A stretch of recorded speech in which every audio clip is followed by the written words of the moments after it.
पति पत्नी की ये कहानी सबको पढ़नी चाहिए। हर एक रिश्ते का एक सफ़र होता है। यह सफ़र कभी न कभी कहीं न कहीं समाप्त हो जाता है। बस एक पति पत्नी का रिश्ता ऐसा होता है जिसका यह सफ़र आखिरी सांस तक चलता है। बस अभी 1 महीने पहले की बात है। घर के पिछले भाग में माटी डालने का और प्लांट लगाने का काम रमन और कला इन पति पत्नी के जोड़े को दिया था। पहले दिन दोनों आए। दोनों ने खूब अच्छा काम किया। दूसरे दिन सिर्फ रमन आया। शायद कला बीमार होगी। उस दिन दोपहर में मेरे साथ खाना खाने के लिए मैंने रमन को बहुत आग्रह किया। कई बार उसे कहा कि मेरे साथ खाना खा लो, लेकिन वह मना कर दिया। वह बोला कला नाराज़ हो जाएगी। मैंने बोला, अरे रमन, तुम कितना डरते हो अपनी बीवी से। वह बोला, मैं नहीं डरता साहब, कदर करता हूँ उसकी, सम्मान करता हूँ उसका। मुझे उसके शब्दों पर हंसना आ गया।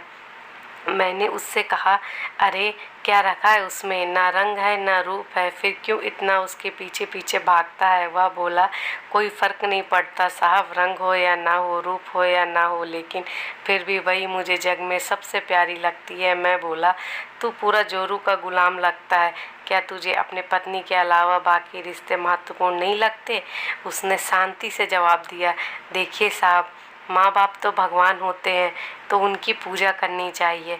भाई बहन का रिश्ता तो जन्मजात होता है और दोस्ती का नाता तो सिर्फ काम या मतलब के लिए होता है और बाकी सारे संबंधी मतलब के लिए होते हैं। अब देखिए, जैसे कि आपका और मेरा नाता भी काम और पैसे का ही है ना, लेकिन साहब पत्नी हमारी कोई नज़दीकी रिश्तेदार तो होती नहीं है। फिर भी वह अपने सारे संबंधों को छोड़कर हमेशा के लिए हमारी हो जाती है और हमारे हर सुख दुख में, हर दिन रात में, हर ऋतु में हमारा साथ देती है। आप मानो या ना मानो, पत्नी सिर्फ एक रिश्ता नहीं है, वो कई रिश्तों का भंडार है।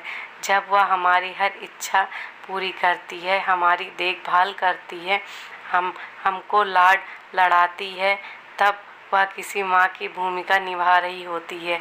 जब वह हमें अपने वर्तमान परिस्थिति की समझ देती है और जब हम अपनी कमाई उसके हाथों में ला कर देते हैं, तब हमें विश्वास होता है कि वह उसका सही इस्तेमाल करेगी और हमारे साथ कुछ बुरा नहीं होने देगी। तब वह बाप की भूमिका निभा रही होती है, जब हमारे बारे में चिंतित होती है और जब वह हमें हमारी गलतियों को बताकर उसे सुधारने का मौका देती है, तब वह किसी बहन की भूमिका में होती है। जब वह हमें अपनी नई नई इच्छाएं बताती है, हमसे किसी चीज़ की मांग करती है, नखरे करती है, रूठती है, जिद करती है, तब वह किसी बेटी जैसी होती है। जब वह हमें कुछ नया सिखाती है, हमसे झगड़ती है, तब वह किसी दोस्त की तरह होती है। जब वह हमारे घर की और हमारे रिश्तेदारों की सबकी जिम्मेदारी अपने सिर पर उठाती है, तब वह मालकिन होती है। सबसे ज़रूरी, जब वह सारी दुनिया को और यहाँ तक कि अपने बच्चों को छोड़कर भी जब हमारी बाहों में आती है, तो वह हमारी पत्नी, प्रेमिका, हमारी जान, हमारा श्वास बनती है। अब आप ही बताइए साहब, अगर मैं उसकी इज्जत करता हूँ, उसकी कदर करता हूँ, तो क्या मैं कोई गलत काम करता हूँ।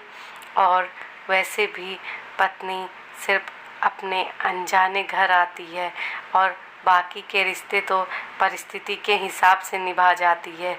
देखिए साहब, मैं ज़्यादा पढ़ा लिखा तो नहीं हूँ, लेकिन ज़िंदगी ने मुझे इतना ज़रूर सिखाया है कि रिश्तों का मतलब एक दूसरे की कमियों को पूरा करना होता है।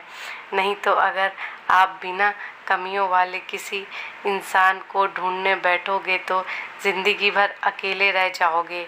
देखिए साहब, बीवी अगर धरती बनकर इतना बोझ उठा सकती है, अपनी समस्या की अग्नि में तप सकती है, तो पति को भी शांत और उतना ही बड़ा विशाल आसमान की तरह बनना पड़ेगा, जो उसे समय समय पर प्यार की बारिश से भिगोता रहे। ठीक है साहब, बहुत देर हो गई है, मैं जाता हूँ कहकर रमण वहाँ से जाने लगा और मैं उसको पीछे से जाते हुए देखता रहा। आज इस छुटक मजदूर करने वाले आम इंसान ने मुझे बहुत बड़ा उपदेश देने वाला गुरु नज़र आ रहा था। उसकी वो बात कि पत्नी कैसी भी हो उसको मान देना, उसकी इज्जत करना, देखभाल करना हर विवाहित पुरुष का प्रथम कर्तव्य है और यह गुरु ज्ञान मुझे जीवन भर याद रहा।